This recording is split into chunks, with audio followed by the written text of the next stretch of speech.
Nope, that's the wrong one. Nope. That's us. Oh, damn it. Are we live now? We are live now. There we go. Hello, everyone. Hi. And welcome to episode of Okay Podcast with Bad People. How are you doing, Mr. Perp? Man, I look like a hobo.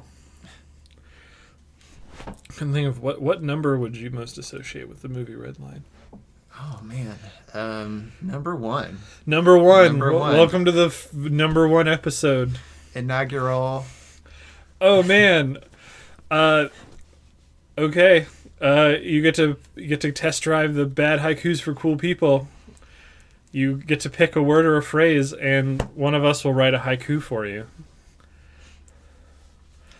I thought it was supposed to ask you to put the phrase in there, but I guess not. But we hope everyone had a good Christmas. Indeed. And here we're going to talk about, you can see this terrifying picture behind us, the animated film Redline. And then we're going to go over our gaming resolutions for the space year 2020. Yeah. But first, did you have a deep dive for us? I had a bit of a news story. I have notes on my phone. Excellent. So I thought it might be kind of cool to just talk about some of the games that are coming out next year that are either like announced for next year or... That sounds like a good as thing as any. Awesome. So the first one that I thought was worth... Sexy Hot. Sexy Hot is what... No. Is Mr. Perp. He brings the best sexy hotness with him. I hope you stay sexy hot, but it's hyphenated that time. Nice. That was a great haiku. Oh, man. Well, at least it lived up to the bad haiku. It was a great bad haiku. That's all I can hope for. So, yeah, the first game that I think is coming... Well, it's coming out next year is the Final Fantasy VII Remake. When's I don't know if that? you had any thoughts on that. So that is in March. Because that one's episodic. Yeah, so it said it's releasing on 2 Blu-ray discs, and it still only covers the Midgar portion of the original, which seems like a lot. Well, I'm glad you liked it, Mr. Perp. I tried my best. But yeah, also our points are now called Badolians because we've branded them, and the beautiful Mr. Robert here has changed the icon to say bad. I did my best. You did the best. We worked on it together, though. I was kind of just in the room. But I've never really been a fan of Final Fantasy. Final Fantasy 15 got me interested in the series again. Because I played some of 7 a long time ago, and everyone was like, it's the best game ever. And I was like, I didn't really like turn-based combat. And I didn't fully understand at the time that it was like the meters and stuff. Like, it wasn't turn-based, really. It was like, what do you have the name for it? Active time battle. Active time battle. And I didn't really get it. I like that system now, but then I didn't like it. I played 12. That one was fine. 13 was horrific. That is one of the worst gaming experiences I've had. But then 15 going from being like some form of time-based to being fully an action game, I liked that. And I hope to get that and stream it at some point. And they're supposed to be doing that again with 7. Yeah. So I think that could be really cool because I think that's just much more engaging than waiting for your punch to refill. But the episodic nature has me a little worried. Yeah. Because they could make this game with all these great plans, but if no one really buys the first one, then they don't really have enough money. Unless Square comes out by saying, regardless of sales, we are going to support every part with the same amount of money. As I fear it could turn into a thing where it's like, whoa, great first opening that everyone remembers of Midgar, and then like, Yeah. Yeah, I don't know. I like turn-based combat. For me, it would have been more... Like, it would have been cool to see just an updated remake of the original, but... I mean, I guess I don't like active time. That's what I was like. I thought you didn't either, like the system that was paramount to 7. The ranching... Does it not have the descriptions when you highlight them? The ranching will be, once you get there, you can choose any of us who are actively streaming at the time, and we'll drink ranch. Up to 3 times a stream. Yep. It's mostly to hurt William, but William doesn't know that Indeed. it's active yet. So I think even if Will is not streaming, you should be able to just call kick him. in his door. Be like, someone gave us 1 million channel points. Drink Yeah. this. I know you're at work right now, Will, but there's some ranch in the fridge, right? We'll have to once people start hitting that 1 million point thing, then we'll have to start buying ranch to just have on hand. Yeah. Because we currently no, I was like, we had a packet of dry ranch that I used to make some of the best fried chicken I've ever had, but we don't have any ranch yet. But no one should be even close to 1 million points yet, so Yeah. I'm not worried. But anyway, We got Neo 2 coming up, Doom Eternal. I'm looking forward to both of those. Yeah. Have you played Neo? Yeah, I have, but I played it before I played Bloodborne or really got into any of the Dark Souls games, so I didn't make it very far. I'd like to play it again now that I'm better at that kind of game and see if I can actually get somewhere. Aside from just kind of the cornball acting in that game, which was both good and bad, well, I'm happy you like this new stuff. We're happy that you're here. My biggest problem with that game was the loot drop.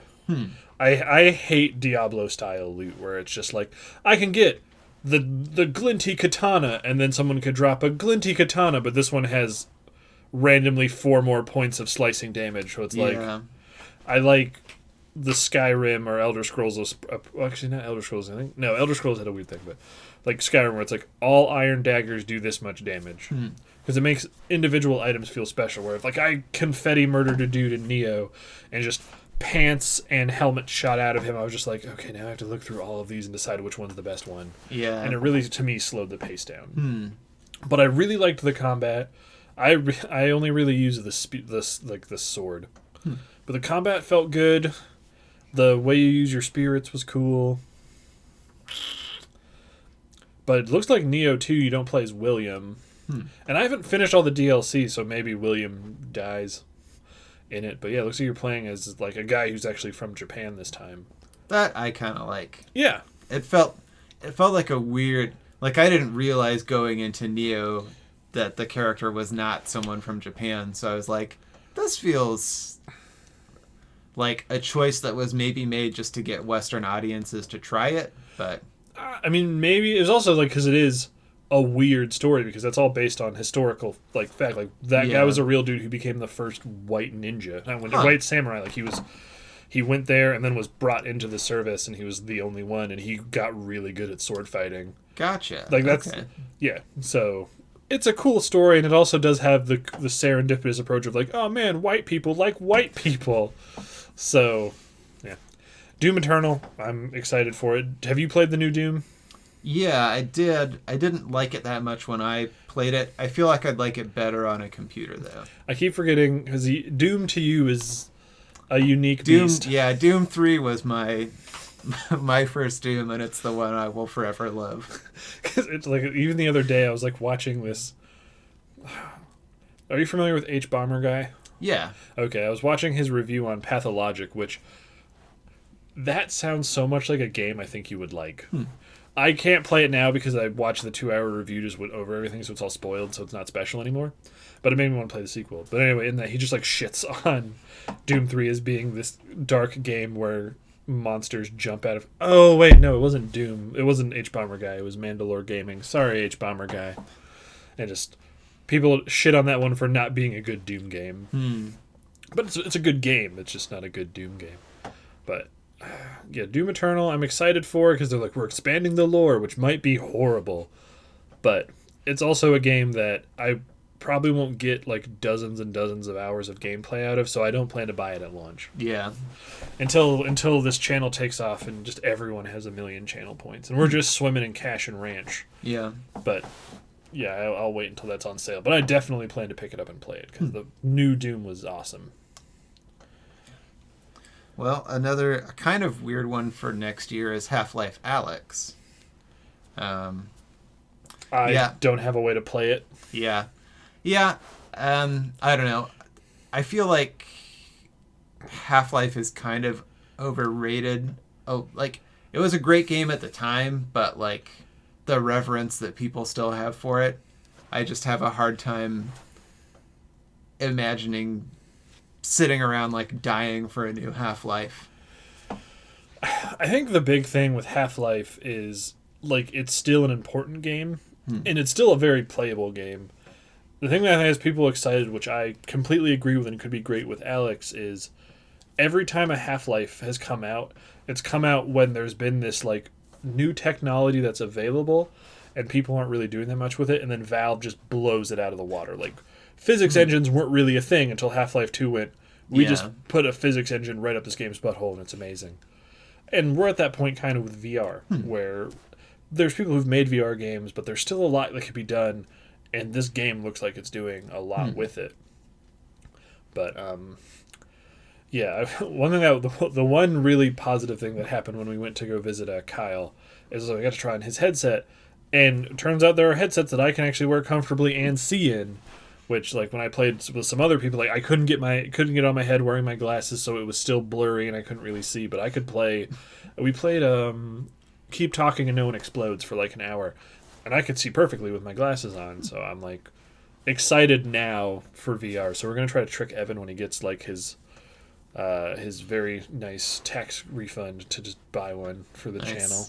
And then that way, since he's bought that, he'll have to move with us to Minnesota because we'll hold it hostage. Yep. It's a good plan. But have you tried VR? No, I'd like to, but yeah, I've never even been in the same room as a VR unit, so. Because I saw something in VR that I wish to inflict upon you. Oh, no. And it's, we will put you in the VR of this cockpit thing, but we will take away the controls from you and we will fly you while you're in first person in this thing flying through a canyon. I don't like that. That or where you have to walk across very narrow things over a canyon. Yeah. You do agree to clean up all of the vomit that I threw up, correct? Well, we're just going to put a horse feeding bag over you while you're doing it. I will not wear that. If you're making me do this, you have to clean up vomit from everywhere that I throw up. Okay, fair enough. That will happen. Purplo's VR roller coaster. VR roller coaster could be cool because I think I know what you're talking about, but without having like I've seen it where it's set up where they have like the wind blow on you at like increments. Like without having that rush, I don't think I would really like be affected that much. But having like the realistic sensation of when it's going down, having like a jet of air hit me, then I'd be like. But all right. So we got some others, some that I know you're excited for: RE3 remake and Cyberpunk 2077. I just got so excited I almost died. Hold on, everyone. I'm dying from excitement. But, yeah. RE3 is another one, kind of like Doom Eternal, where RE2, in our Games of the Year thing, I was like, bam the bear. And I'm sure 3 will be just as good. And I honestly think that game has more potential to do stuff with upgraded technology. Like, I'm so excited and semi-nervous for what they're going to do with Nemesis. Where he's even in the older game, he was a lot more of a figure than Mr. X. So with new technology, he could just be like chasing you the whole time and kicking shit over. Because did you ever play Resident Evil 3? No, I've never played it. I read the novelization when I was younger. But did it was it a choose your own adventure by any chance? It was not. Then it was not faithful to the game. Is what would happen anytime Nemesis would show up. Well, I guess that's not true at any time. There's like 5 or 6 key moments when he would show up, or I guess I don't know if it's a girl or not. Where basically it would show up, the game would like freeze and get this weird like negative filter over it, and then you'd have the choice: stay and fight or run away. And then you could choose to stay and fight and have yourself like a boss fight that was pretty difficult and usually not worth how much ammo you'd have to spend on it, but it would get you a really good reward. Or you just go fuck you and then you'd run and then he would chase after you with a rocket launcher. And I feel like if they keep that for the remake, it might feel weird because it felt weird when I was playing it. So I hope they don't do that and they just kind of make it more organic where it's like, okay, I can choose to stay here and fight thing or I can jump out that window. Yeah. But, Cyberpunk. I feel so many feelings for that game. And I'm so excited and so scared and then also cripplingly apathetic all at the same time because of my deep tilting schizophrenia of like The Witcher 3 blew my pants off. Like, it was a game where I was like, oh, that looks cool. I played Witcher 1 and 2, but when Witcher 3 was announced, I was like, I don't really care. And then I started seeing it getting all these 10s, and I was like, I have to play it. And I regretted none of it. It was great. So now it is a game made by those same people who are very good at their job and doing something that I like even more, which is a first-person game, because those feel a lot more immersive. Yeah. And it's moving away from fantasy into more science fiction, which I prefer over fantasy. So there's so much to like, and there's so much hype, and it's based off of really cool source material. But at the same time, like, it's still people making it. And there's always the chance that this is just getting blown up with hype. And then it comes out, and it's going to be a game that like maybe deserves like an 8. But even though it deserves an 8, the fact that it's not a 10 or an 11, people are going to be like, this game sucks. And I'll be disappointed. Yeah. And that's completely my fault. But I haven't pre-ordered it yet. Because it's really against, unless I can get an amazing deal, like Fallout 4, I think we ordered it on Green Man Gaming. And Will and I got the Game of the Year edition equivalent for $45 before the game even launched. That was one of the only times I've ever pre-ordered a game without seeing reviews, because it's like, oh, I'm saving like $50. Yeah. But once reviews start coming out, and if they're like, yep, this game's like 8, 9, 10s, I'm going to be like, sweet, give me that game. Well, I hope it's everything that you've dreamed of. Yes. Now, are there any games on this list that you're particularly excited for? Yeah, there are a couple. So Sports Story is one, which is the spiritual successor to a game called Golf Story. Oh. I was going to say Cave Story, and I was like, I know that. No. Golf Story. So it's a Switch... I think I've probably talked about it before. It's a Switch exclusive, and it's kind of set up with the mechanics of like old golf games, but it's also an RPG. So like, you go around in various golf courses and do golf stuff, but there's also like silly, goofy puzzles, and it had a great sense of humor and was just fun to play. So like, this next one I think is still built in the same engine, but they're adding in like other sports stuff that you can do. Nice. So I'm excited for that. I think it'll be fun. Do you know whether or not Golf Story came out after the Game Boy Advance launch, like the Game Boy Advance Mario Tennis and Mario Golfs? I mean, it definitely would have come out after. Before the Advance ones. How new is Golf Story? Oh, it's a Switch exclusive. Oh, I thought you were saying Sports Story is a Switch exclusive. Oh, they both are. Gotcha. Yeah. Okay, so they're both newer games. Mm-hmm. Okay, because that's what they did for those Mario games. Is you made a kid and you went to like the academy of that sport where like Mario and all them would teach you sports, but you could also go around, talk to people, and do little things. And I thought that was awesome. Yeah. So now that you're saying that, I'm like, It's pretty fun if you have access to a Switch. I definitely recommend Golf Story, and I think I will probably end up recommending Sports Story. I'll have to give that a look. And then I wonder if that's on sale for the... Yeah. And then a couple that are maybe coming out next year. People think they probably are, but we don't know for sure, are Bayonetta 3 and Metroid Prime 4. Oh. Both of which I'm very excited for. As you know, I'm a pretty big Bayonetta fan. Mm-hmm. Faux show. People have been waiting a long time for 3. And then with Metroid Prime 4, I also really love those games. That Metroid Prime 4 was actually supposed to release in 2019. I don't think that game's coming out next year. Yeah, it might not be, because they scrapped the whole entire thing. game. But I think that says a lot about their commitment to releasing something good. So when it does come out, I think it'll be great. A game that I've heard a lot of comparisons to, I'm going to try and find my Fallout 76 and play it. Well, I hope you have fun with it. I didn't know people were really still playing that game anymore. You may have heard of it, Control, on the PlayStation? Uh-uh. Oh, it's a game by Remedy, and it's a third-person game, but a lot of people are like, this is very reminiscent of Metroid Prime, where you get powers, but the whole game takes place inside of like an IRS building that has been taken over by like Cthulhu or stuff. That could be fun. It's really good. Like, it has really good reviews, and it's something that I've wanted to do on this channel. But like, I think your computer could play it. My computer could barely play it. But anyway, sorry.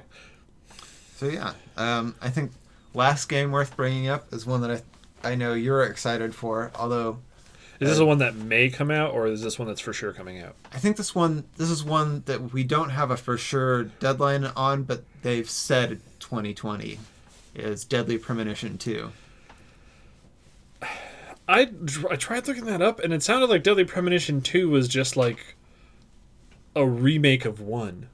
Huh. That it's not like a new characters and stuff. Okay, so what I saw, and maybe I'll describe the like plot outline that I read, and you'll be like, yep, that's Deadly Premonition 1, because I don't know a lot about the first. But this one is supposed to be set in 2 different time periods.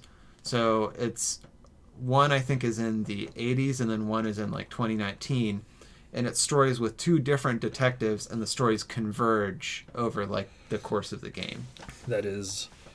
It's sort of similar, but if it's 2 different detectives, did it say what their names were? It didn't say their names. Okay. Because, all right. That's something else we're going to have to stream is Deadly Premonition 1. That would be cool. I'd like to try it out. Either you're going to really like it or you're going to be like, this is terrible. Because it is a terrible game to play, but is a great game to experience.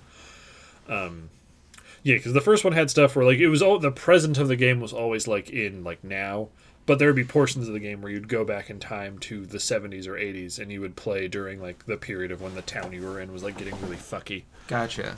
But if you're but you were never a detective in those. Okay, well it says they're FBI agents. Yeah, because you're definitely an FBI agent. That's the thing that would be weird is it's not a spoiler.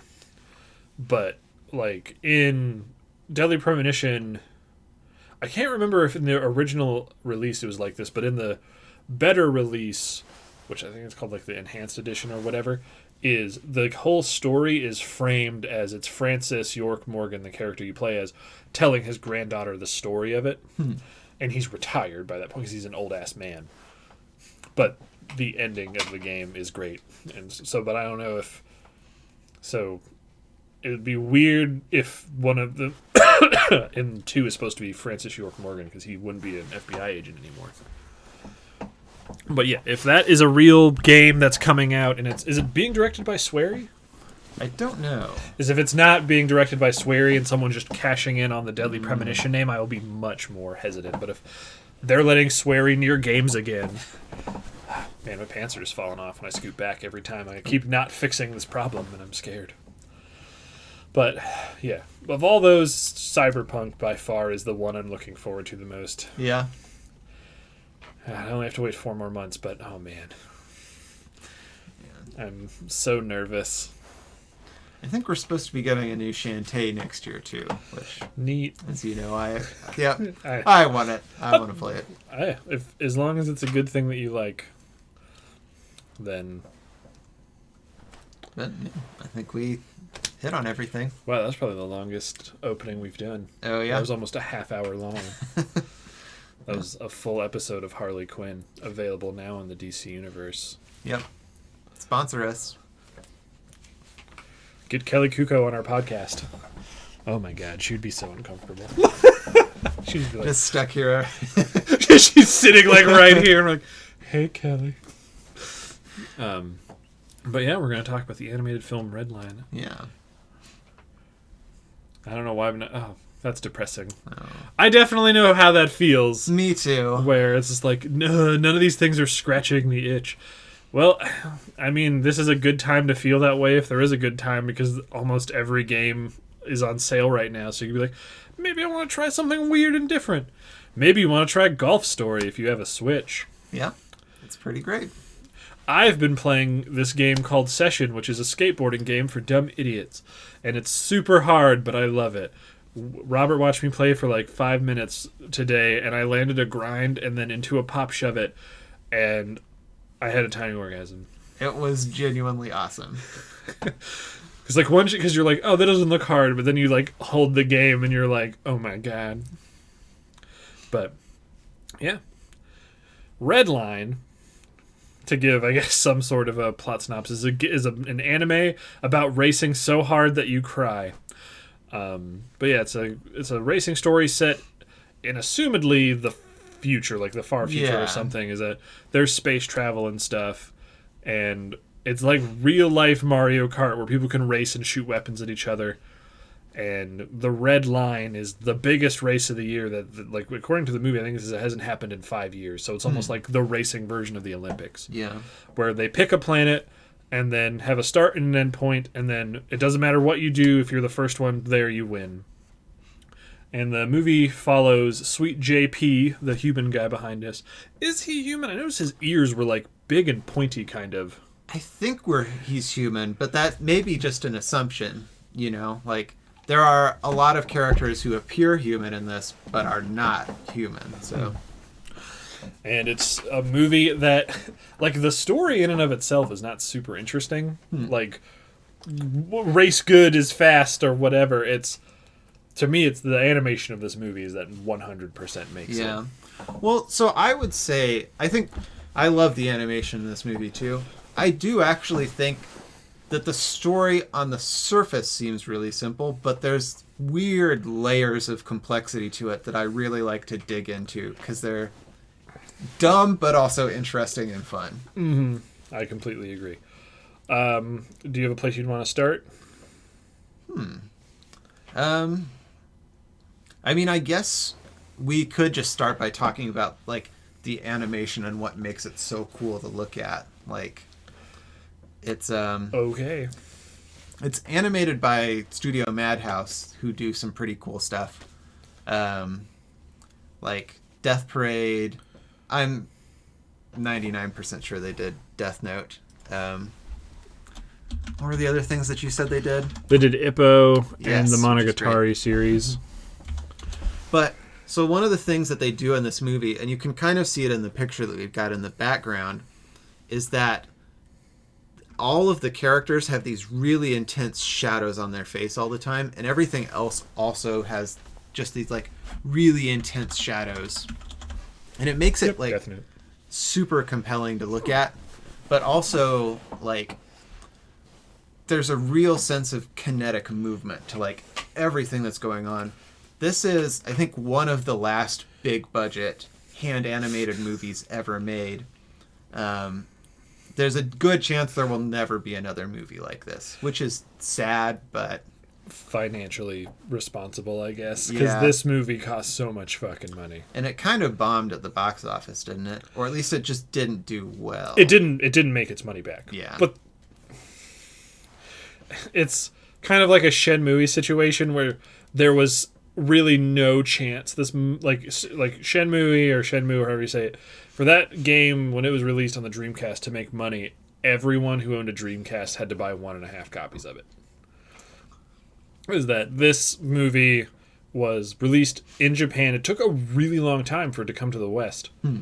And by the time it did, like, it wasn't being advertised because all of the money went into drawing his eyebrows and his pompadour wig, which you can't see really in this picture. Yeah. So it felt very much like a labor of love rather than something they were like, we're going to get rich making this movie. Yeah, for sure. But yeah, it really is, like, other than some particle effects, everything is hand animated, which is just incredible. Like, it allows them to be so specific and with, like, the way that lines move, and it's why it's so cool to look at. Like, I wrote, like, a dissertation on this in college about animated film, and Redline was the movie I talked about the most. Of what makes, I think, animated films better than live-action films is that there's so much more room to move around and sort of stretch your audience's, like, suspension of disbelief. And I don't really have a good word for it. I used a bullshit word in my paper. Where there's not, like, a dissonance between what you're seeing and, like, what you're believing to be happening. Like, when you watch a movie and it's, like, all live action people and then a very clearly, like, CG monster shows up, your brain goes, that doesn't belong there. Yeah. But when everything is animated, when something that is even fantastical shows up on scene, since it is made in the same way all of the real stuff is, your brain kind of just accepts it as it is. Yeah. And this does that, but it also just does weird shit with the animation that, like, should, if it was being done, like, in live action. I have an example, I guess I would say, is there's a shot very early, which is a very iconic shot for this movie, where JP uses his nitrous, and when he kicks it and goes fast, the camera kind of, like, pulls and stretches the whole scene. But it's all drawn, and it's all fluid, and your brain just like, okay, it means he's going fast. Where if a live action film was doing it, I imagine it would be something like The Mask, where like they would have to CG like the face stretching, going whoa, and it would just be comedic and dumb. Where when it's done in this way, like it's not goofy or funny. It's like you're experiencing this. Like you had a really like you used when we were talking about the ending of the movie. It was like the whatever feeling of speed. Oh, a transcendence. A transcendence of speed, where you're just like, oh, this guy's going so fast that reality to him doesn't feel right. Yeah. And you feel like, oh, he gonna go fast like Sonic. But it's pretty awesome. It is. It's 100% off. If you have Amazon Prime, finish listening to us talk about bullshit and then watch it. But if you just can't handle our bullshit, go watch it now.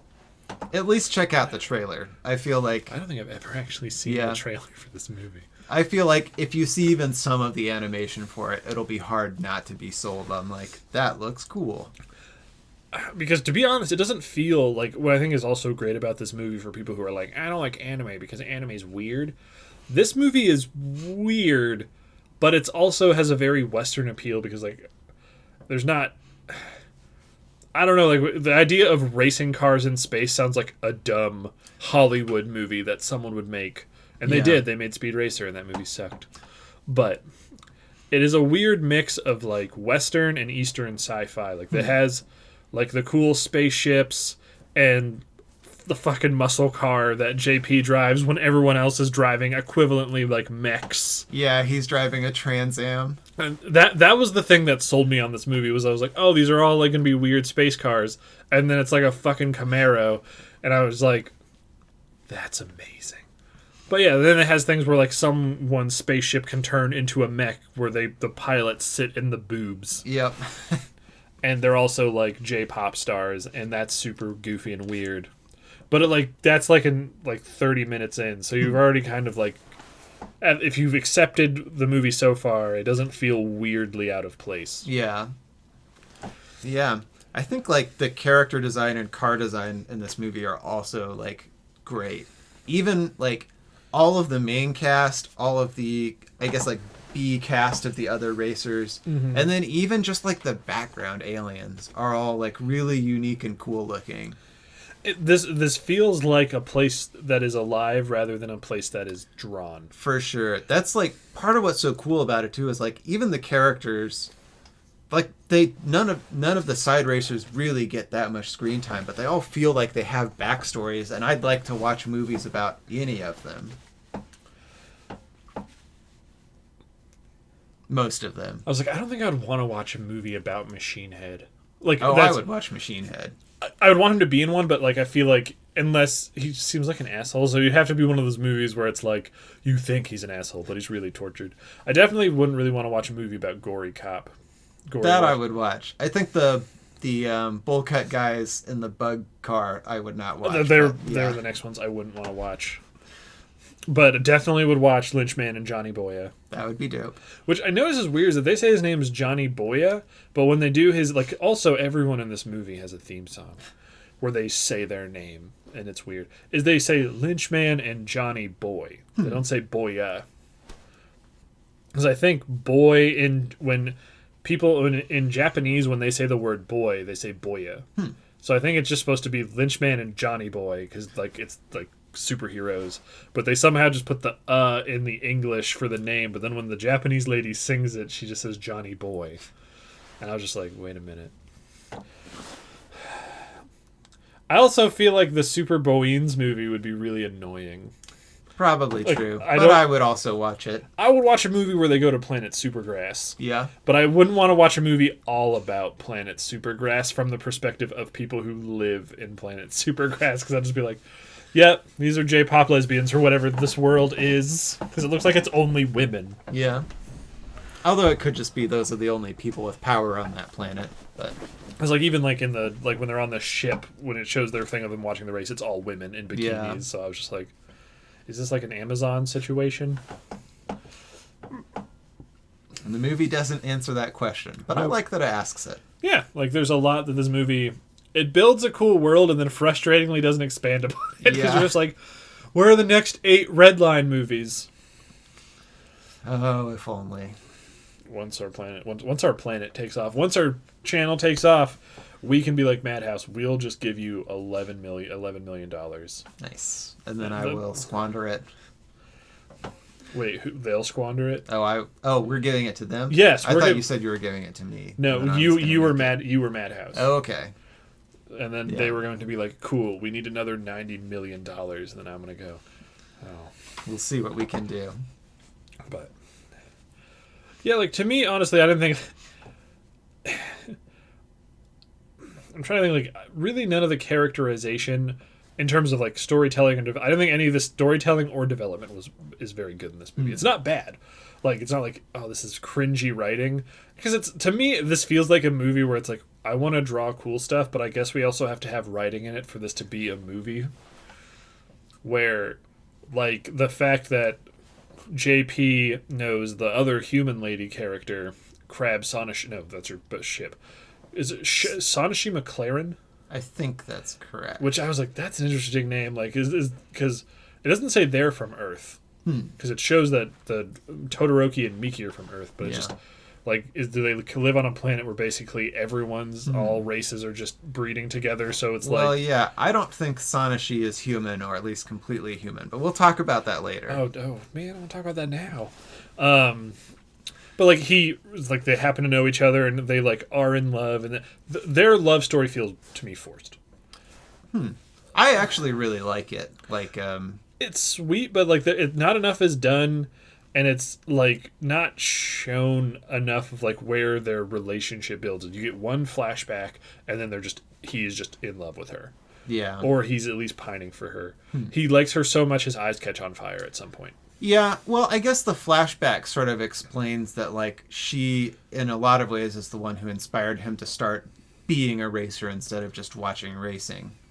And I feel like, I mean, I definitely agree it would be good to get more character development in on that relationship to make it feel fleshed out and more earned.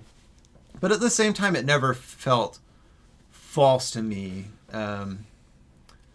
And I don't know, I'm willing to accept the idea that, like, if you're JP, this guy who loves racing and, like, it's your life, then maybe it is really easy to fall in love with the person who kind of pushed you over the edge and made you become a racer. Yeah, it's understandable, just that, I don't know, like, the writing just... There needed to be more, but they didn't have time because it was about racing. Yeah. Like, because they don't even really interact that much. They have the scene at the dinner, when they're having dinner, and then that's about it. And then they're racing, and then they're like, "Hey, are you mad at me?" And then it kind of hints that she might remember him. Because there's times where she just kind of has these moments where someone will say something, and she kind of goes, as though she's like remembering. So you don't know whether or not she remembers the whole time. Because if she doesn't remember him, and this is technically like her meeting him for the first time, she falls in love with him way too fast, in my opinion. But if it's they're both remembering each other, but they're like, it's been a long time and this is weird, then that works. But there's, to me, for it to really click, that's one of the few things that doesn't click all the way. And if it did, this movie would be perfect for me, is it needed a bit more. Yeah. But in all fairness, like, there's a lot going on in this movie. Yeah. Because I would say that this movie really has 3 kind of overlapping storylines. Oh, your thumb. I was like, you're only holding up 2 fingers. So there's the story of JP as a racer competing in the Redline race. There's the relationship between Sonashi and JP. And then I think there's a third sort of buried story which has to do with Robo World. And the idea that possibly the reason that Redline is being held on Robo-World is that Supergrass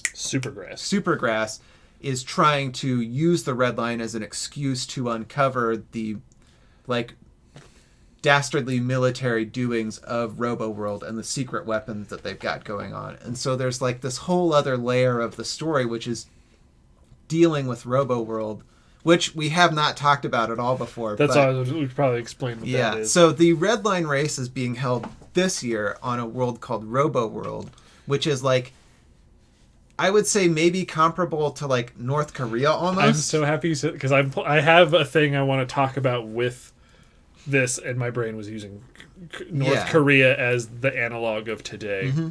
So yeah, it's like a country that is like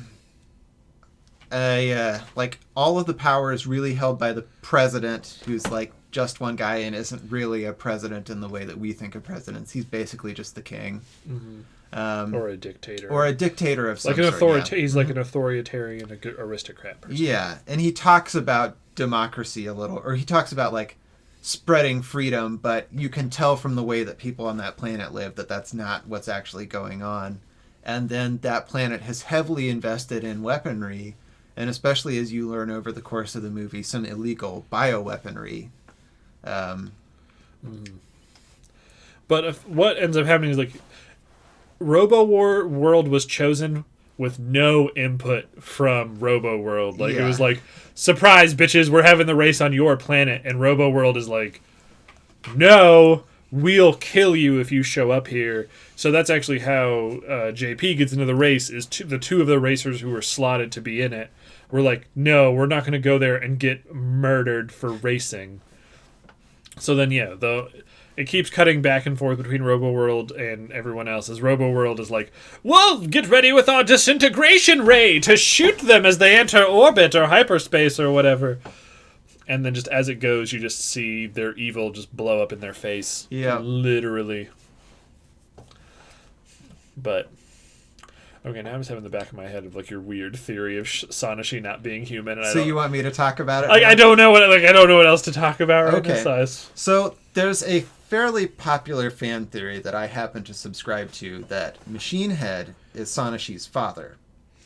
So the kind of evidence for this theory is admittedly a little shaky, but I feel like I at least like the idea enough to pretend that it's true. So the first bits have to do with the scene in the restaurant. When JP sits down, Sanashi tells him that she's waiting for someone, which you initially think is like she's just trying to get rid of him. But when Machine Head comes into the restaurant later, she like waves at him a little bit at first, like right when he comes in. And it's like fast enough you don't even catch it if you're not looking for it. But also, she talks with JP about the fact that her father was a racer, a really great racer, she says. And we know that Machine Head is like currently the #1 racer. And so the other thing has to do with a... Hey, we're all tired. Yeah. With the Steamlight Jewel that Sanashi has. Mm-hmm. And the only other person who has that is Machine Head. And when they're, like at the end of the race and and it's just JP and Machine Head turns to them and says, Sanashi, are you brave enough to do it this time? Which implies that he knows that she has the Steamlight, which granted he could have known from other ways. But I think one reasonable interpretation is he knows she has the Steamlight because he gave it to her and he wants her to become as good of a racer as she is, or as he is. Mm-hmm. Another thing is when Sanashi's car gets blown up, there are 2 reaction shots that it cuts to show people reacting like, oh no. One of them is JP and one of them is Machine Head, who looks over and like... It does a bunch of shots though when her ship gets blown up.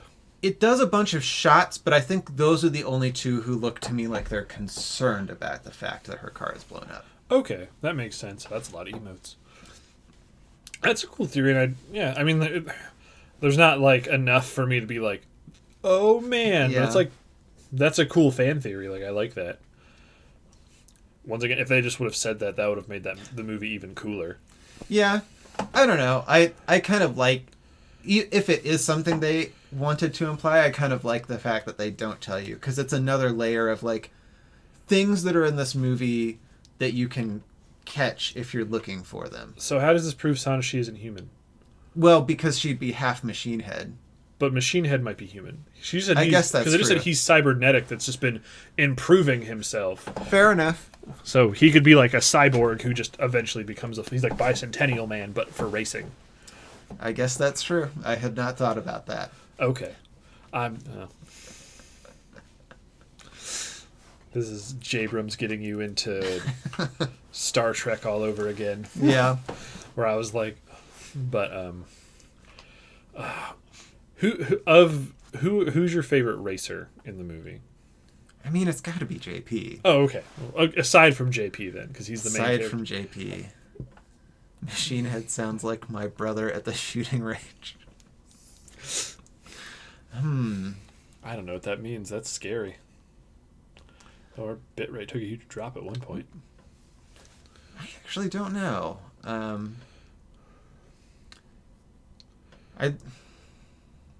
think it might be Machine Head. I like Sanashi a lot too, but I feel like it's not fair to pick her for the same reasons it's not fair to pick JP. Like, they're the main characters. Mm-hmm. If I had to pick, like, so I was thinking of them kind of as teams. Also, as Lynchman and Johnny Boy is great, but I don't remember their names. It's like the dude with the long ears and then the dude who looks like a crab. The dude who looks like a crab. Like, I remember his scene where he shows up to like interrupt their date and he like eats all of Sanashi's food, and that was funny.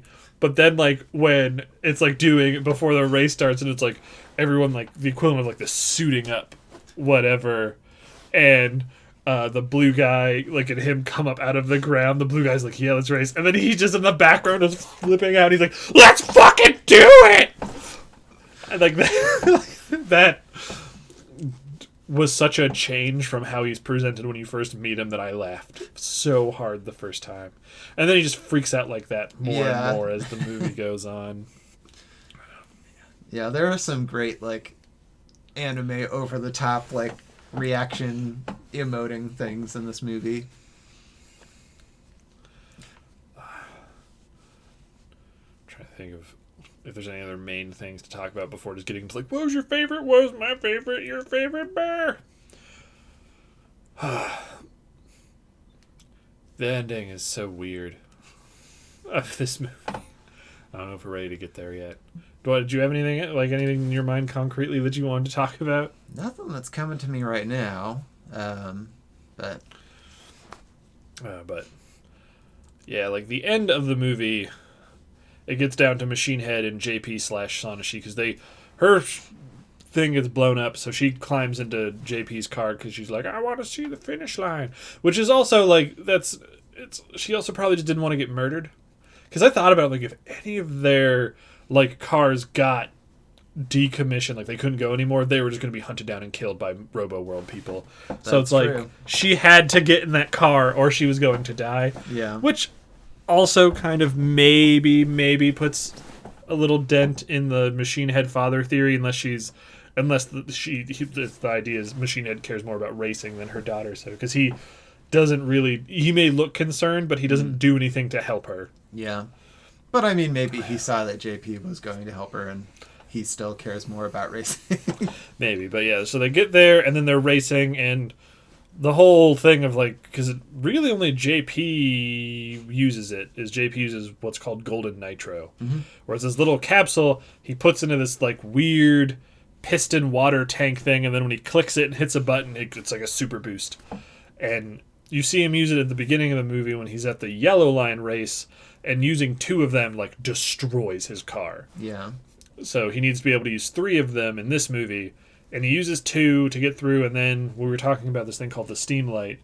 Time to watch The Office and make popcorn. Nice. Best sitcom. Disagree, but it's supposed to be good. I have not watched past the first season. Really? Because the first season was such a turnoff. I do think I would say give the second season a trot, but A what? A shot. Okay. I just stumbled over what word I was picking. I heard a trod, and I was like, I think I started a try and then changed it to a shot. I was like, do you want me to step on it?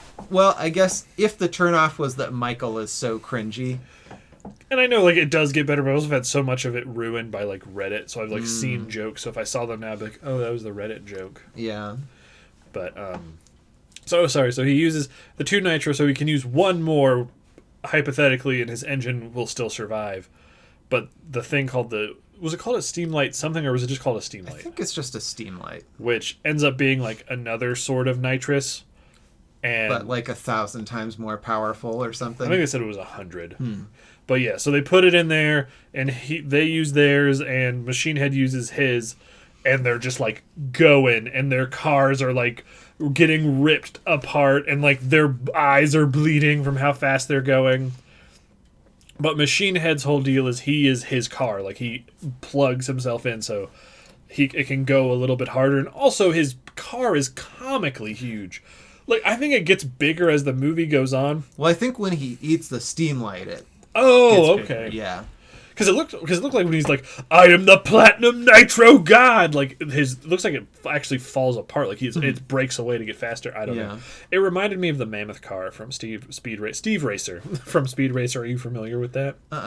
It was the first, like, major antagonist, and it was a train that could drive on ground, and it was a train with, like, 8 to 10 cars on it, and what it would do is it would just get ahead of people and then circle around back on itself and then just shoot inward with guns and kill everyone.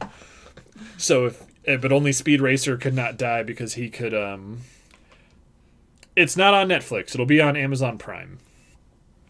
But yeah, and then since the Mach 5 can be put into bulletproof mode, that's how he survived, and the Mammoth car was like, impossible.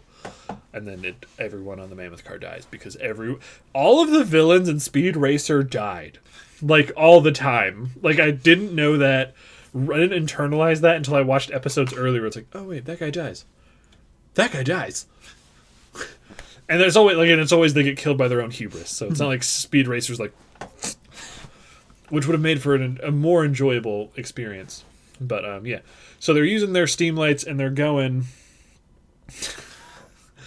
and they're falling apart, and for reasons that are dumb and it's not super worth explaining, or maybe it is, there's a bomb on JP's car that his mechanic puts there in case he needs to sabotage him so they can win rigged bets, but they don't end up doing it.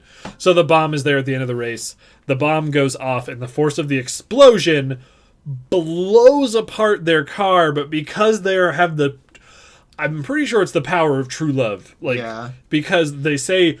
Sanashi, JP, and then these blue lights show up as they come sprinting out of the explosion, not along the ground, but through midair. And it's JP, Sanashi, and then Machine Head, who is like keel hauling himself on the end of his vehicle. Like, literally, they win by a hair of his pompadour as they sprint through the finish line at Mach speeds. Hopefully, I guess. Like, I don't know. And then they win the race, and they kiss, and then everyone's just kind of like, and it's weird because they don't really resolve, like, what about the president and all of his dudes? Like, what's stopping them from going, they've stopped, kill them all. But... maybe they've been inspired by the power of true speed love. Speed love. But... okay, so that's, like, basically just an overall feeling of the movie. I have one more definitive thing I want to talk about. So okay, say, like, yeah. Is Robo-World kind of gets fucked in this movie, whereas Robo-World is very much depicted as the villain, and they are doing shady, potentially evil shit. Yeah. But at the same time, like, we're going with the North Korea comparison. This movie would be like if the X Games were like, we're going to North Korea, and North Korea's like, no, you're not. You can't just come in here. It's our country. And then we just fucking airdrop in a half pipe. And then if the North Koreans try to stop it, we kill them. Like, that's... like... because they're calling... like, I never really internalized it now until this time. I'm like, oh, Redline's full of criminals. Yeah. They are. In this instance, they are... assuming if there's, like, international space law is anything like our laws, like... Their people invaded their airspace, Yeah. fucking fucked up their government buildings, damaged government equipment like their orbital laser, and then just fucked around on their planet, causing mayhem and destruction while they were lawfully trying to be like brought down. Yeah. And it's not like they we're like, yeah, we're Robo World, come to Redline at our planet, and then they're like, when they get here, we'll kill them. It was like they were super upfront, seemingly months in advance, because JP gets his arm and leg broken when his car crashes at Yellow Line, and he's all healed up for Redline. So unless space medicine, your bones heal in days now, is that you see them go, don't come here, stop it. Yeah. So I did feel a little bad for them. But like it's weird because they're dicks. Because like when they're talking about the first little planet, I think it's called because I thought it was Europass, but then it looked like it was spelled Your Pass on a thing, like it was missing a vowel. Anyway, it's like the moon that's outside of whatever, and they're like, why did we ever give it to those malignant refugees? Like, it felt really Trumpish. It was weirdly like relevant to today. But so like they weren't in the wrong aside from developing a bioweapon. So yeah, I think I alluded to this earlier, but my theory is that the reason that Redline is held there is because it's been orchestrated by Planet Supergrass as a kind of military operation in some ways to expose the bioweapons and other like war crimes that Robo Planet has been working on. Well, aside from the bioweapons, were they doing anything else? I guess not, but bioweapons, I don't know. But I guess, I don't know if the Mega Laser Death Cannon counts or not, but it seems like a pretty terrifying weapon. Like, I guess I'm assuming some things that the movie doesn't tell us, but I feel like it would not be unreasonable for other planets to be concerned about the buildup of military force that's going on Robo World. And I mean, I also see the other perspective of like, you guys just came into another planet who said don't come here, and you fucked up all of their shit. And that's not cool, but at the same time, the movie was really cool. Yeah, the movie's really cool. I just like, as I was watching, like, I want to feel bad, because also the other thing with minor spoilers, major spoilers, none of the racers get killed. Everyone makes it at the end, which I was surprised the first time I watched it. Like, when they were like, go to Robo World, I'm like, all right, who's going to die? Definitely the two Japanese guys from Earth, because they are just the most nobody characters. And their car is dumb, because it runs on insect legs. Yep. I expected a bunch of people to die, because I think only really one character dies that has a name in the whole movie, and it's that big Dozuna. Because you see him get blown up by Funky Boy. Yeah. But everyone else just kind of gets injured. And you don't see, I mean, like, because you don't really see what happens to Volton. He's the monster now, but you don't see if he's dead. I just realized they never resolved the Funky Boy big monster fight. They're just like, wow, they finished the race. Like, did Funky Boy, which is the best name for a bioweapon. It's true. I want to use Funky Boy in something that we make at some point, just to be like, yep, an illusion. But yeah, now I'm upset again. It's a movie where I'm upset more than I should be, because the movie is so good that if it fixed those things, like, it would just be even better. Like the romance, and then that, because you don't see what happens to the president. I'm assuming he's supposed to be dead, because when their ship comes out of that building, it does cut inside and you see a bunch of people like on the ground, which is also fucked up, because that was just like an extrajudicial like assassination from Planet Supergrass. Unless it is the North Korea, where I think I am not at all endorsing murdering people, but I feel that if if someone in like the first developed world who's like from Europe or something has went over and killed Kim Jong-il, I think we'd all kind of be like, hey, okay. That's not cool, but maybe we can fix some things. Yeah, like I think that's what the reaction would be like, that's a bummer, I guess. Don't do that again, France. And then France just goes super boing, and then they're all whatever. Oh man, when Kim Jong-il sees this podcast, he was the one guy watching it. Oh, he was our YouTube guy? Yeah. That's why he never commented. But I'm sorry.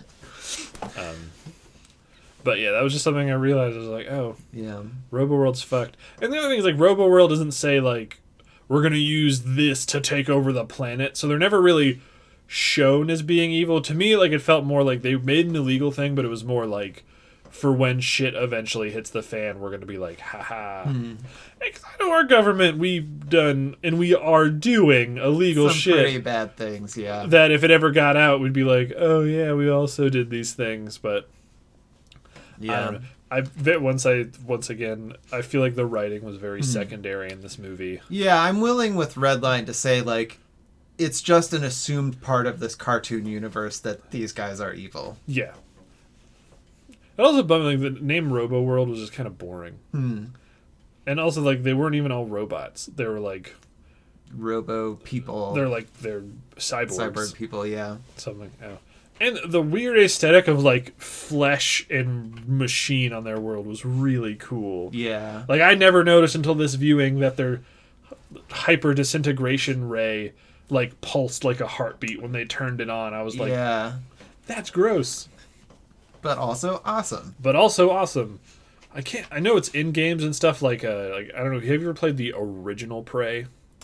I've played part of it, but I didn't finish it. Did you ever use the sniper rifle? I don't remember. I think it has the most unique take on a sniper rifle I've seen. Is there's not a scope on it. When you aim down the sight, a thing goes up and hooks into your eye, and you look out the front of the gun. That's pretty cool. Because it, like, jacks into your body. It's like that sort of shit seems like what the weapons of RoboWorld would be. Yeah. But RoboWorld, for being a military power, has a super shitty military. Yeah, they're not very good at their job. Like, they had, at most, like, 10 targets to hit.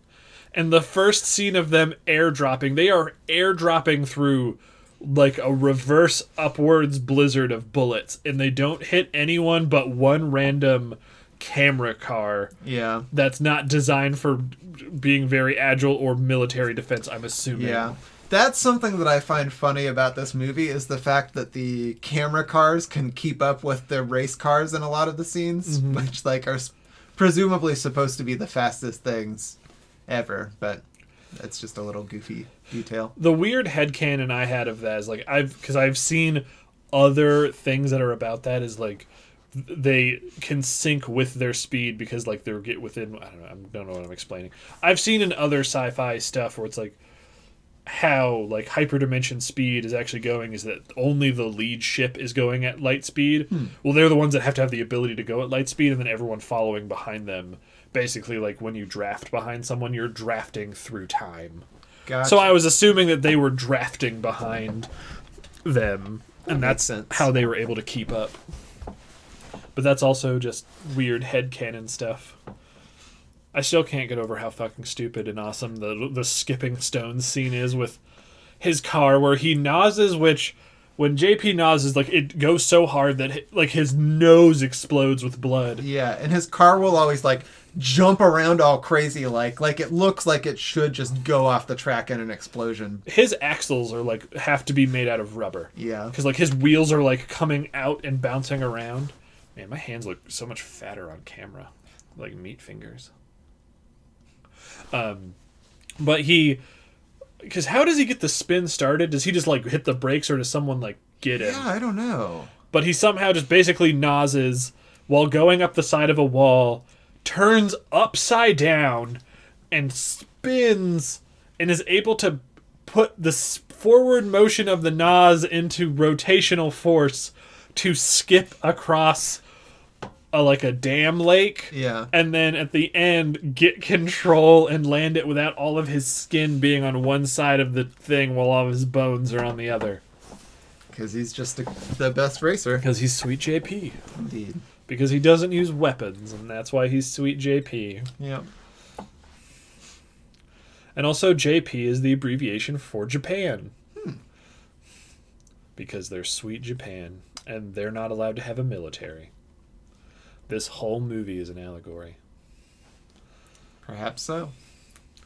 Did you have anything else you wanted to say about this movie? No, I don't think so. Aside from just... It's a great movie. 10. Check it out. A 10. It's a 10.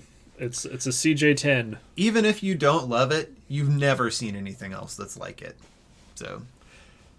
Okay, before we... I'm trying to think of what the closest equivalent would be to a movie like this, where it's...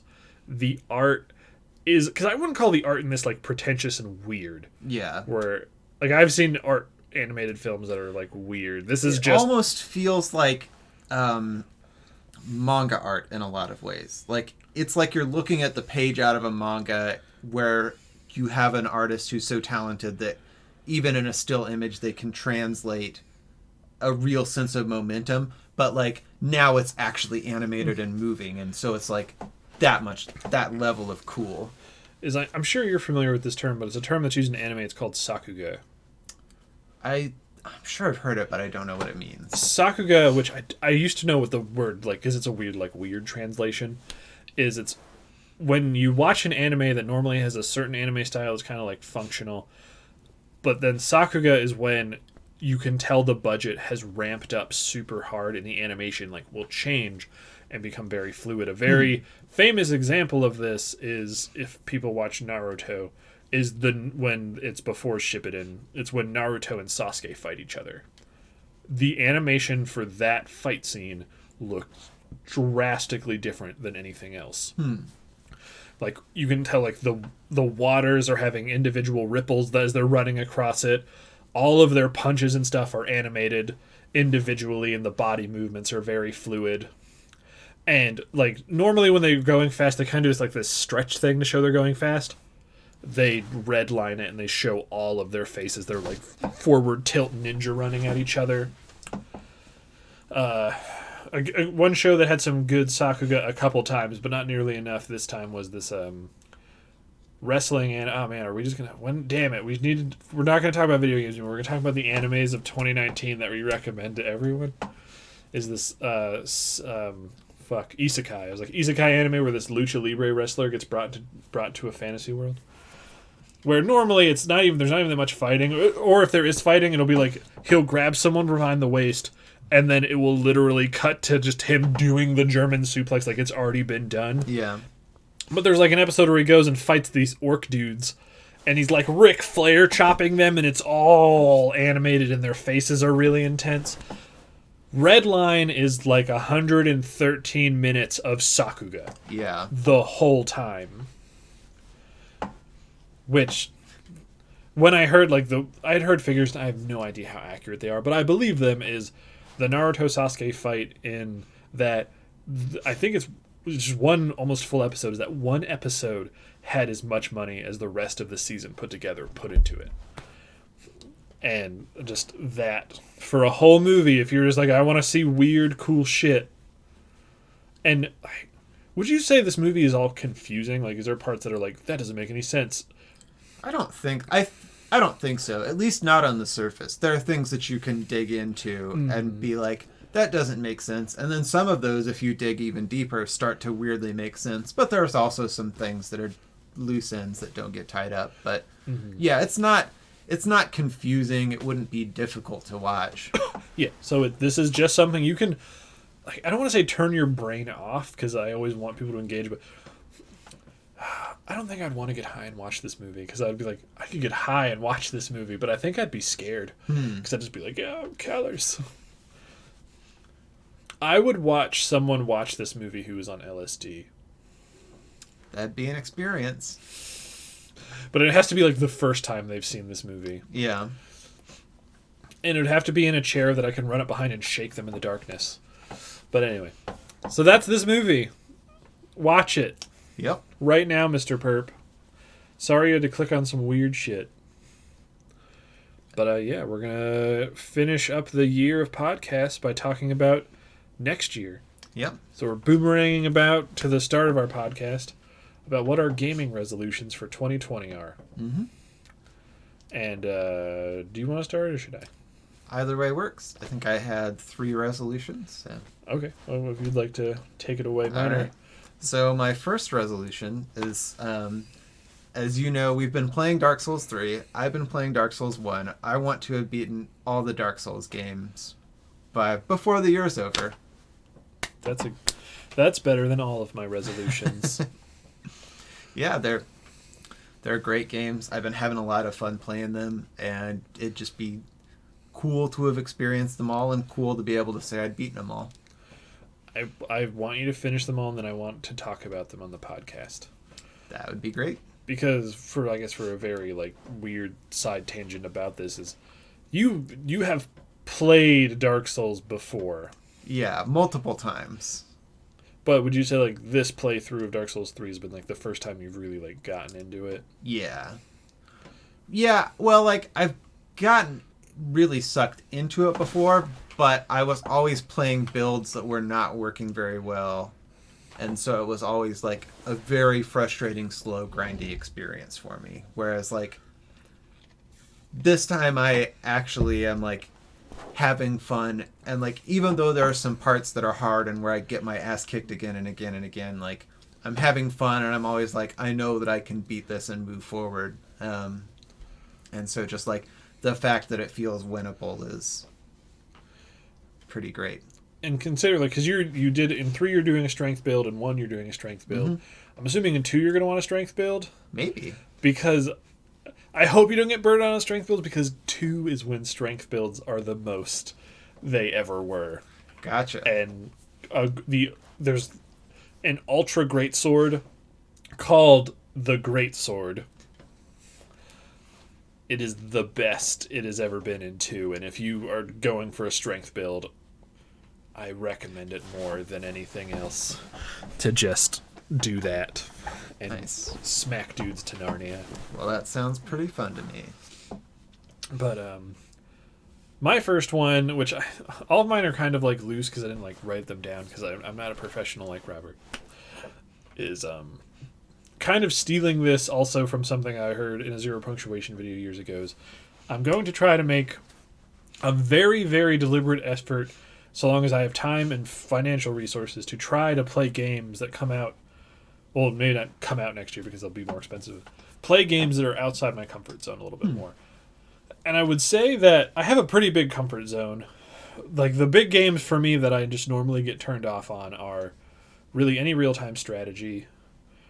Also, MOBAs. Sports games are another big one that I don't really play. So I'm going to try. I want to try more of those to see if anything. I don't expect that I'll be everything's different. But I don't think it's healthy to be I've tried 2 of these types of games, and that means I hate all of them. So I'm going to try to play those. That'd be fun maybe to play another MOBA. Play a MOBA with you. All right. Because I know I played another one aside from League of Legends. I didn't. I got into it when Will and all of them, when they all lived together, were really into it, and I just I was I want to play this so I can play with them, and I just did not like it. I've not played Heroes of the Storm. That one's pretty mediocre. At least that was my feeling on it when I played it, but I don't know. I'm also just not a huge fan of multiplayer games that are purely competitive based, like Overwatch and stuff. Yeah. So I'll try to maybe try more of those. And more survival games if I can find them. But I've mainly been staying away from those because there's a billion of them and they usually suck. Yeah. But, all right. Time for my next resolution? Yes. So my next resolution is that next year I want to finish at least 50% of the games that I buy. I have a bad habit of buying games because I think they're going to be fun or just because they're super cheap on sale And then like if they're cheap on sale, sometimes I'll buy like a couple games at a time, and then there's just games that sit in my Steam library forever and never get played because I paid $1 for them. And that's a bad habit. But also like it just sucks to have played a lot of games but not finished nearly as many as I've played. So I just want to make an effort. Like it sucks, and it also means that I'm not getting the value that I paid for those games. So I want to make an effort to at least finish. Like, I don't have to 100%, but just, like, play the main campaign of every game. Do my best to play the main campaign of every game that I buy, but at least finish 50% of them, I think would be good for me. Nice. Do you have any, like, in particular that... Well, so, like... One from this year, and I played a fair amount of it, but then just like got to this one battle and got stuck and couldn't get further, was Valkyria Chronicles, which was a cool game, and I was having fun, but it just got frustrating for me, you know? Even like Golf Story I talked about, that was a great game, but like I think I made it to the final area and then got distracted because I picked up Breath of the Wild, and then I just got sucked into Breath of the Wild for... Did you finish that? I did not. I made it up to like the final Ganon castle, and then there was like you played it, right? Yes. Yeah, so those big like horse guys with the arrows, or they'll have like axes and stuff. Oh, like the big centaur guys. Yes, okay. Mm-hmm. So there's like a couple of those that you have what are to those fight called? in like tight little rooms, where like the way that I'd always beaten them before was kind of by like cheesing them and hiding behind rocks and fucking with the AI, and you can't do that in those rooms. So I just burnt all of my resources trying to get through one of them, and was like, well, fuck, now I can't go fight Ganon. And I never felt like going to... I was just like, ugh, it's going to take so long to like build up as many resources as I've stockpiled. And I just never made myself do it, and then never finished the game. I feel like how you've been playing Dark Souls might help you if you decide to go back. Yeah. Is like, it shouldn't use all your... Because you're like, yeah, I'm cheesing them from a distance. I'm like, Yeah, just for sure. get in there and kick their ass. For sure. What are they called? Man, I don't know. So they're like lions with Yeah. horse bodies. It's like liontals or something. I don't remember. Damn, it's bugging the shit out of me. I'm gonna Google it later. Well, my second resolution is really dumb, but I'm going to try to make it... I'm going to try to take it easy next year.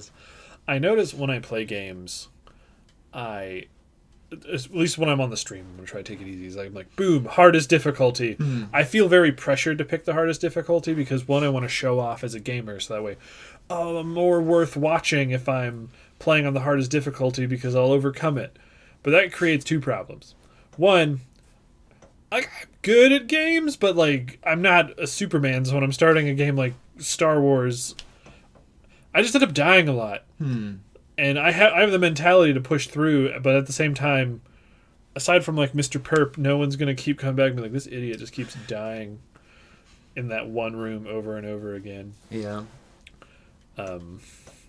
So, and then like Assassin's Creed Odyssey did like the worst thing it could to me, is the final like the difficulty is called Nightmare, and it's like, you won't survive, but if you do, you'll earn greatest glory. And I was like, that's cool. And then they do a good job in that game of sort of like tying real world, because like you know Assassin's Creed is all taking place in a machine. Is the like your people, when I picked it, like they say, I want to see the full experience of it, and the person's like, yeah, I'm glad you want to. I worked really hard making this. And I was just like so it made me feel like Nightmare was the intended experience, and I always want to do the intended experience, but it just can end up me getting stuck somewhere, and the game can be really boring. Yeah. And then there's times where I'll pick the hardest difficulty and it'll be really good, but then because games are hard to make, there'll be points where the difficulty just feels ridiculous. Like the final boss fight in Resident Evil 2 on Leon's campaign on the hardest difficulty was horseshit. And like it took me a couple days to like decompress from it, but in those moments it like almost retroactively like ruined the previous part of the thing. I can't like I went from being like, this is the difficulty to play on, to being like, I don't recommend this difficulty. This boss fight is bullshit. And then in Star Wars, it's another thing where they do not a great job of really telling you like when you get hit, and you just take a shitload of damage in the hardest difficulty. So sometimes people just come up and just go, and I'm like, oh, are they touching me? And then I'm just dead, and I'm like, oh, there was nothing I could do about that. And then so yeah, and then I end up just taking way too long to get through a game. So I will try to, like, my goal is if I get, I want to get Wolfenstein, the new Colossus, is when I get that, I'm going to play through on normal difficulty. And just beat it and have fun with it. Nice. I need to have more fun with games on stream rather than trying to overcome the challenge, because I'm not good enough. Because I feel like games when people play on the hardest difficulty, it's normally not their first time playing it. It's because they know everything about it, so they're like, hey everyone, watch me fucking crush this. But I'm going in blind on my first time, so I'm like, I don't really understand all this stuff, and I end up just getting dunked on. Yeah. But me personally, I don't really mind, because I feel like I'm at a point now in Assassin's Creed where like I can fuck up enemy boats, where when I started boats I had to just go no, but now I can go like yeah and go back. But in that same vein, with the difficulty just being up its own butt sometimes is like, I don't know if you've watched me really play Assassin's Creed. Some of it. Have you seen the ground battles where it's like, I think I've seen some of those where there's just like a billion dudes running around and it's chaotic. Yes, and like those suck because your AI isn't like, they don't exist, so you can never get help. But anyway, I learned today when I was doing some cleanup off stream is that there are ship battles, and they are almost identical in the sense that you have no help, but you have to fight a dickload of ships at one time, and I was just getting destroyed, and I was getting angry again, and I was just like, ugh, this is baloney. And I know like the solution is I just need to not do that and run away and get my ship to gold level and then come back and annihilate them. But right now I just like, the game's like, you should be able to do this, and it's like, I can't, because while this guy is shooting at me, if these three people run into me at different directions, I'm instantly dead, and this is a boat. I can't dodge roll and parry as a boat, which would make an awesome game. That would be cool. Boat parries, like a cannon just shoots you, and you're just like, ping. Boatborne. Dark boats. Not as good. Boatborne's better. I don't know. I actually like dark boats. Dark boats? I'd play dark boats. Boatero. Not as good. That just sounds like a Naruto spin-off about a frigate that believes in its ability to become the greatest freighter. Yeah. Was it supposed to be Sekiro? Yeah. Sekiro. Oh, that's so much better. Oh, I'm an idiot. I missed the good one. It's okay. You made that awesome Badolians icon that will be seen by literally dozens of people. Indeed. All right, so you said you had one more? Yeah, I have one more, which is I want to finish making one game this year. Doesn't have to be a masterpiece. Doesn't even have to be good. I just want to have made one game and know that I made it and then make a second. But start with one. I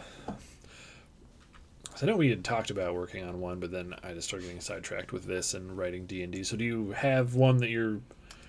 I don't have one at the top of my mind yet. I'm always kind of like having little ideas. I think my problem is I have a little idea and then it just gets bigger and bigger, and you're still wanting snowball to do this boulders out of hand. An RPG Maker, right? Mm-hmm. Okay.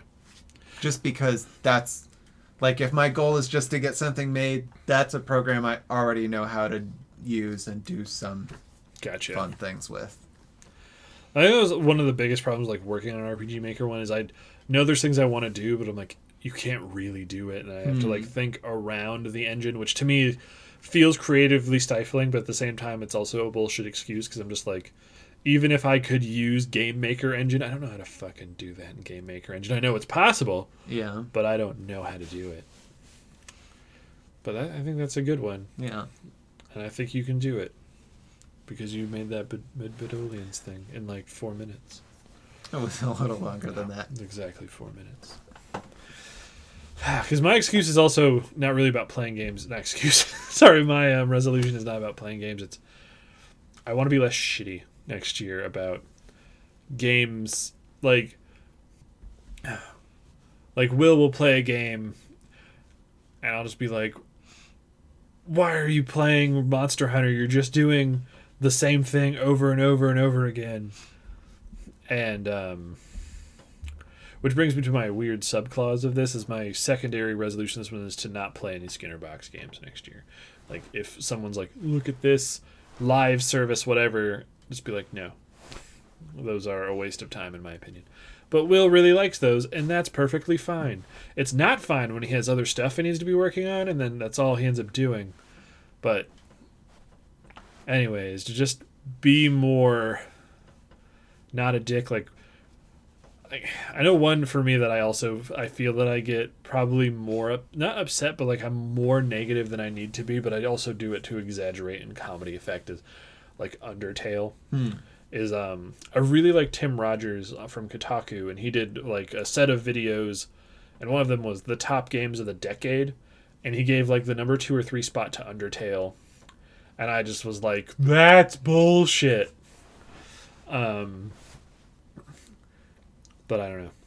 And like another one that I was mad at, and then it made me like angry at other people. Not angry, but like just like was Celeste. As everyone was like, Celeste is the best game ever for platforming. And when I played it, I thought it was fine. So then when I heard other people just going like, no, it's the best, it just kept making me more upset because I'm just like, no, here are all these reasons why it's not that good. And then I just went from being a thing of being like, I disagree with you, to be like, you're stupid. But I wouldn't say that to someone because it's mean. But internally, it was still bad for me because I was just stewing in these negative emotions of like, and I think I'm comfortable to say I'm not like, I'm not jealous of the fact they can make games, because I think I'm past the point where, like, if you still wanted to work on a game together, I'd love to. But when I was younger, I thought making games is what I wanted to do. But I think I've gotten to the point where I like playing video games so much that I wouldn't want to do it full time as a job making them, because then it would kind of ruin it. It's sort of how like I don't really like reading or reading comic books that much anymore, because I prefer to write them. So when I read someone else's stuff and I'm like, oh, look at all these problems, because I like know rules and stuff of how to write, it just starts etching away at something that I could have liked anyway. So, but anyway, so I feel that that's not the reason why I'm like, oh man, I'm not secretly wishing I was Toby Fox. Though if I had the talent Toby Fox, that would also be really nice.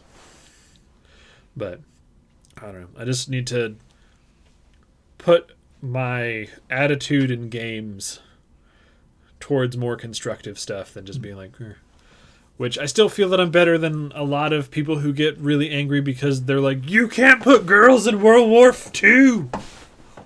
And then they get angry enough to send death threats to lady developers who don't need that shit because life's hard enough already. Yeah. But I can get better, and that's what I want to do. So I think what I'm hearing is next year you're going to not hate Sonic Adventure 2 Battle anymore. Okay, I said I'm not going to hate games, not pieces of shit. Boom! But no, that's going to be literally the first thing we stream together locally once, because Robert is visiting, so unfortunately this will not be a thing that happens again for a while, which is a bummer. Yeah. But once we get up there, I'm just going to push down your door, like not open it, push it down off of its hinges, and we're going to be like, we're streaming Sonic Adventure 2 Battle. Just knock first. Okay. I'm going to just come in through your window. I have to crank it open first and then come in because I can't lift it up because you have weird windows. Unfortunately for you, they crank from the inside. No, not if I use the outside crank. You don't know about the outside crank. I see. You have to put in a cheat code. Makes sense. That's how people get robbed, is the burglars no cheat codes. That's all it takes. This is a dumb joke. Oh man, an hour and a half. Yeah. Did you have anything else you wanted to say before? No, I don't think so. All right. This is a good one. Yeah. It's been fun being able to do this here in person. I'm excited for the potential future where we get to do this basically every time. Indeed. Because it's so much nicer, like, looking at you rather than, like, like looking, because I notice myself when I'm doing like I'm looking forward, but I'm not looking at anything. I'm just looking into space. And I'm like, yes, I agree with these points. And then I try to make a conscious effort to look at the camera, or I'll start looking at you. But I know that because the stupid camera thing, I can't have a camera going to this and Discord, so that you're not seeing me. Yeah. So I know you're not. You don't see me looking at you. So it's just this weird. Whereas this, like, I get to be a less creepy Matt Lauer, and you're my guest. Except you're my co-host because we both brought shit to this table. Mm-hmm. Who did Matt Lauer work with? I don't know. All I know is I did think it was a little weird when you used the lock under your desk to lock me in here. Yep. Yeah. Oh, that's a bad joke. Hey. Well, we're bad people. We're bad people. It's all right. You can be Regis and I'll be Kelly. Okay. I don't know any talk shows today at all. Yeah. That have multiple people. Can we both be Ellen? I guess. Nice. Yeah, I don't think I watch any talk shows. It's not a format I'm super into. I used to see a lot of them when I like lived at home because my mom would watch stuff like Dr. Phil and Dr. Oz. So I would see those, but yeah. There weren't ever one where I was like, I'm going to watch that. Maybe, I think when I was little I did watch Regis and Kathy Lee because what game? Oh, Who Wants to Be a Millionaire?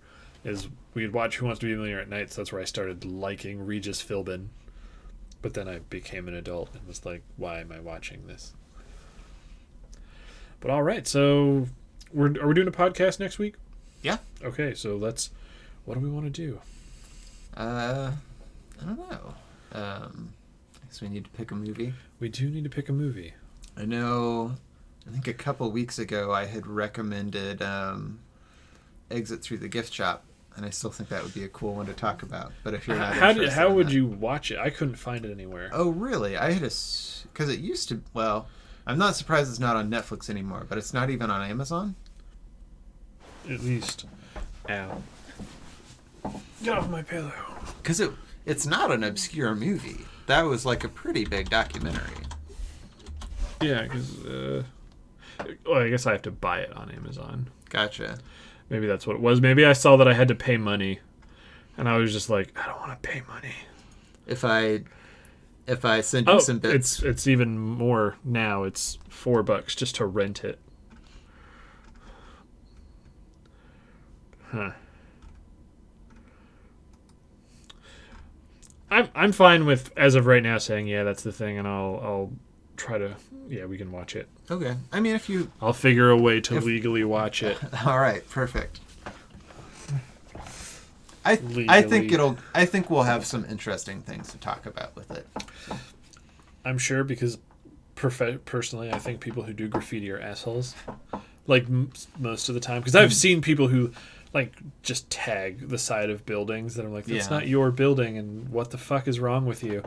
So maybe I'll have a change of heart. But yeah, I've seen people who just like do it in real life, and then I have to see the person whose building it is, and they're like, I have to clean this now. Yeah. So I very much have negative connotations. I can appreciate their skill of doing cool art, but I was like, it's not your fucking canvas. Stop it. But yeah, that sounds good. All right. Which means we also have to then both play Mark Echo's Contents Under Pressure. Is that a graffiti simulator? You've never heard of this game? Oh my god.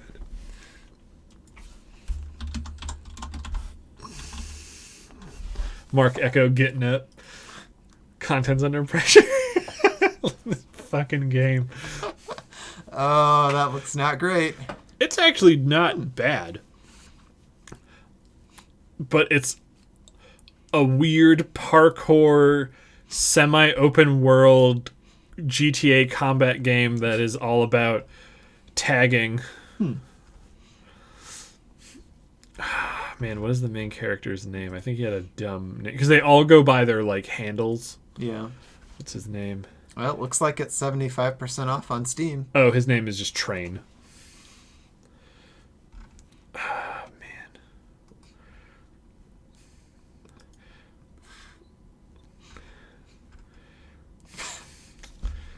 Because I've actually played through this game before. Yeah. Yeah, it's